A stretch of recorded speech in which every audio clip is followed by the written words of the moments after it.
Hejsa, mit navn er Mark, og jeg vil lige lave en video, hvor jeg snakker lidt om akustik, så du nemmere selv kan købe dine akustikpaneler direkte på hjemmesiden. Du er selvfølgelig også velkommen til at kigge forbi her i Aarhus, hvor vi har et lille showroom.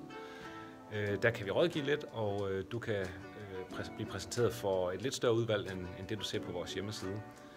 Så er jeg sikker på, at vi kan finde noget, der passer til dit kontor.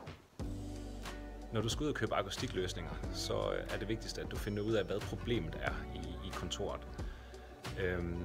Akustikproblemer kan nemlig skyldes forskellige ting.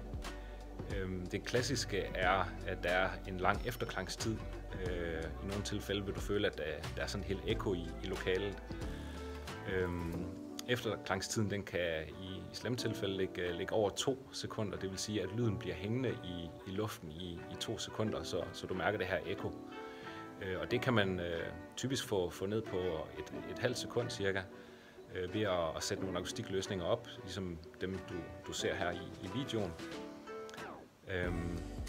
Det er selvfølgelig vigtigt, at man sætter dem korrekt op, så typisk så anbefaler vi, hvis man har et firkantet lokale, at man så sætter akustikvægpaneler op på to vægge, der mødes i hjørnet.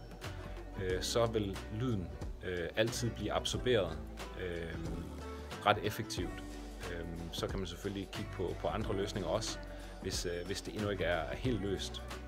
Typisk så vil vi også kigge på loftet, for eksempel den her slags, som er Troldtech.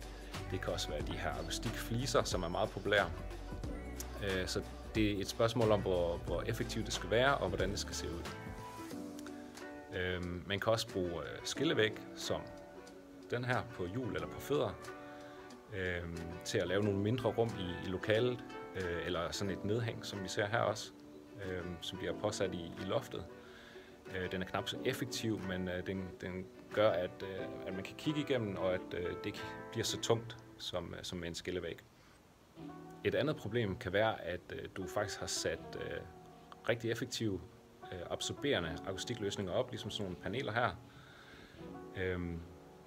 Hvis man har for meget absorberende materiale, som er flad ligesom det her, så kan lyden faktisk blive meget flad i det, at lyden den ligesom forsvinder. Og det er heller ikke så attraktivt. Man kan forbedre det ved at sætte diffusorer op. Det vil sige, at man sætter nogle materialer op, der spreder lyden ud i lokalet. Man ser det i lydstudier for eksempel, hvor man har de her klodser, som er i forskellige størrelser og forskellige længder, som gør, at lyden den ligesom bliver skudt ud til alle mulige sider.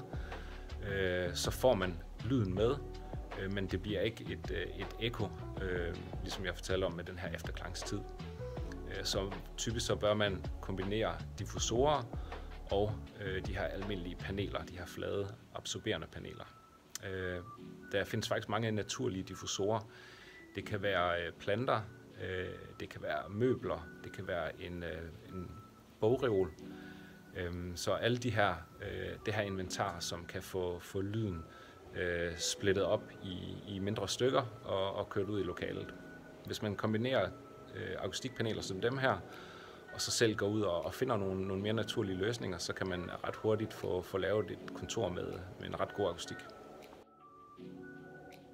Hvis du gerne vil vide mere om akustik, eller har et akut behov for en akustikløsning, så ring til os eller skriv en mail. Så kan du enten komme herind til os og få noget rådgivning, eller vi kan sende en mand ud til dig, så du kan få løst dit akustikproblem. Vi ses.